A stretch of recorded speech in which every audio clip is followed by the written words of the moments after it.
Bonjour les amis. Alors une courte vidéo aujourd'hui pour donner mon point de vue donc sur le comité d'annulation de la dette publique française qui a été créé par les Gilets jaunes constituants et l'appel que nous avons fait donc le 17 novembre dernier. Alors ce sera une vidéo courte à moins de 5 minutes. Donc pour ceux qui ne savent pas qui je suis, et je suis donc Yannick, un constituant du 93, et je fais partie donc du comité d'annulation de la dette publique française créé par les Gilets jaunes constituants. Donc, alors, un petit rappel déjà. Donc les constituants en tant que collectif existent depuis janvier 2019. Donc à peine 2 mois après les débuts de la révolte ou l'insurrection des Gilets jaunes.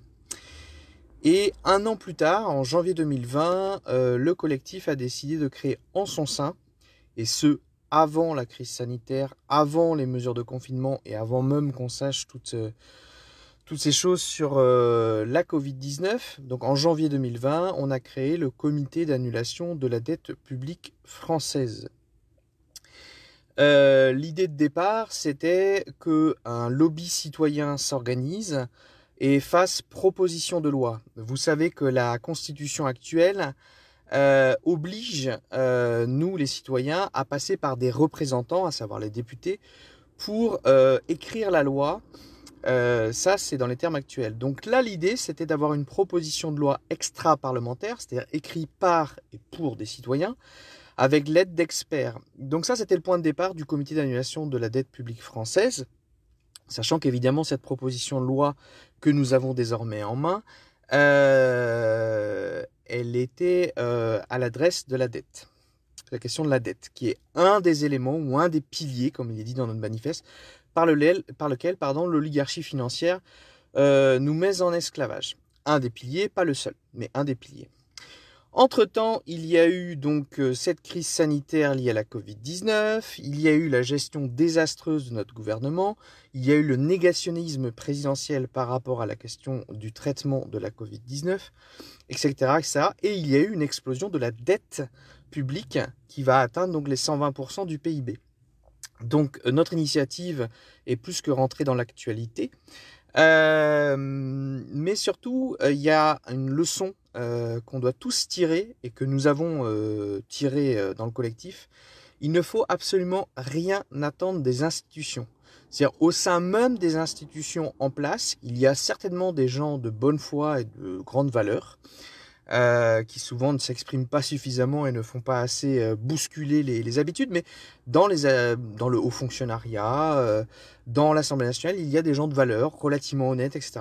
Mais le problème n'est pas là, c'est que des institutions ne viendra rien d'utile et viendra rien qui permettra au peuple de sortir de l'ornière dans lequel on est. Donc il faut que des citoyens eux-mêmes viennent un lobby citoyen organisé qui fasse pression et qui définisse surtout de quoi on parle et les contours de ce que l'on parle. Et l'idée du comité d'annulation de la dette publique française est bien celle-ci. C'est que à travers la proposition de loi qui va être bientôt mise en ligne de manière définitive, la version définitive ce week-end ou la semaine prochaine, sur les pages Facebook des constituants et sur le site internet, à travers cette proposition de loi, c'est vraiment que au sein du peuple, des gens décident que ce sujet de la dette est le sujet numéro 1 ou un des sujets numéro 1 qui doit être discuté dans la nation, et s'organise pour que en 2021 la dette, plutôt 2021 soit l'année du jubilé de la dette. Et ça, c'est vraiment la philosophie des comités d'annulation de la dette publique française, qui dès le départ voulait faire que les citoyens s'approprient cette question de la dette, mais encore plus depuis la gestion désastreuse de la crise sanitaire et du fait qu'il n'y a rien à espérer des institutions. Nous n'avons pas d'autre choix qu'organiser au sein du peuple un lobby qui permette de définir le débat. Et ça, c'est vraiment l'enjeu pour les semaines, les mois à venir. Et évidemment, ça correspond, 2021, à l'année qui précède la présidentielle de 2022. qu'on s'en foute des présidentielles de 2022, qu'on soit très intéressé des présidentielles 2022, le problème n'est pas là. C'est que de toute façon, en 2021, il y a deux choses qui vont animer les discussions au café du coin, au boulot, en famille, avec les amis, etc. Ça va être la ribambelle de candidats aux élections présidentielles, des gens sérieux, des gens pas sérieux, des gens qui sont là depuis 20-30 ans dans les institutions et qui se réinventent tous les jours, peu importe. Et la deuxième chose, c'est la crise économique liée à la crise sanitaire. Et donc, de ce point de vue-là, cette question de la dette et cette question d'avoir un lobby citoyen qui s'empare avec cet outil qui est la proposition de loi de ce débat, c'est l'idée que pour la première fois et depuis très longtemps dans notre pays, ce soit les gens qui définissent en partie le contour du débat. Et non pas, comme d'habitude, surtout une année avant la présidentielle de 2022, les médias et la politique spectacle. Donc ce qu'on va avoir en 2021, c'est qu'on va avoir la possibilité, en tant que citoyen sérieux, qui a travaillé un minimum le sujet, de sait de quoi il parle, un minimum, ça ne veut pas dire devenir un expert sur la question de la dette. C'est un minimum, savoir de quoi on parle, et avoir cette arme qu'est la proposition de loi, d'aller voir ses élus, donc sénateurs, maires, députés, mais aussi les candidats au présidentiel, mais aussi, puisque Emmanuel Macron surfe toujours sur l'actualité pour amener rien d'utile, mais il surfe intelligemment sur l'actualité, il a créé une sorte de commission sur la question de la dette, dont le président a déclaré récemment qu'il n'était pas du tout question d'annuler la dette.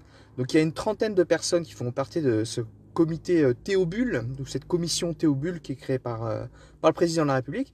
Il va falloir voir ces gens, il va falloir aller avec la proposition de loi. Donc bref, en 2021, on va avoir l'occasion d'aller embêter ces gens-là, et surtout il va falloir mettre en scène cette capacité citoyenne à faire pression avec une proposition concrète, d'où la proposition de loi. Donc ça, c'était la chose principale que je voulais communiquer, qui est mon point de vue un peu sur la philosophie du comité d'annulation de la dette publique française.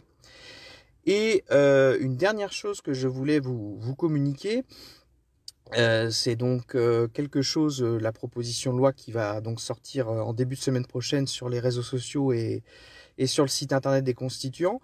Oui, une dernière chose, c'est que évidemment, il va y avoir cette proposition de loi, mais ensuite, il y a l'idée dans les mois qui viennent, c'est une réflexion qu'on va avoir dans le collectif des constituants, de continuer à monter la pression sur ça, et pas juste avec la proposition de loi. Il y a, comme vous savez, notre proposition de loi se concentre sur un aspect du problème de la dette, pas toute. C'est pas une proposition de loi d'annulation partielle de la dette. Cette proposition de loi concerne juste l'anonymisation, l'anonymat des créanciers qui est effectif depuis l'ordonnance de l'été 2014. Donc ça attaque ça, notre proposition de loi.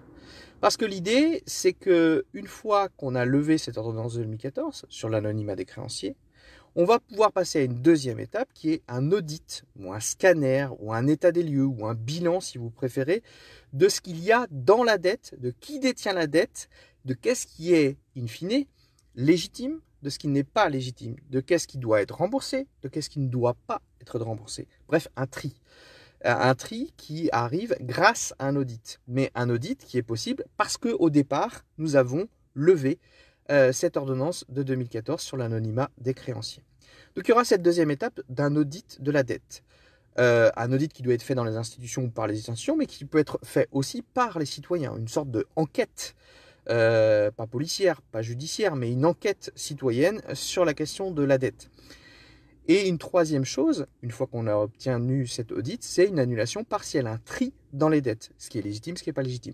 Vous voyez, on a tout un travail à faire en 2021 qui ne se cantonne pas juste à une proposition de loi sur l'anonymat des créanciers, tout un processus dans cette année charnière, qui est une année donc qui précède la présidentielle de 2022, où il va y avoir cette politique spectacle et ces merdias, dans lequel, on espère, au sein des constituants, pouvoir avoir un lobby citoyen puissant, nombreux, efficace, qui va enfin déterminer, non, nous ne voulons pas discuter de ça, mais de ça. Et que vous preniez position par rapport à ça. Donc l'enjeu va être les médias, les élus et les présidentiables.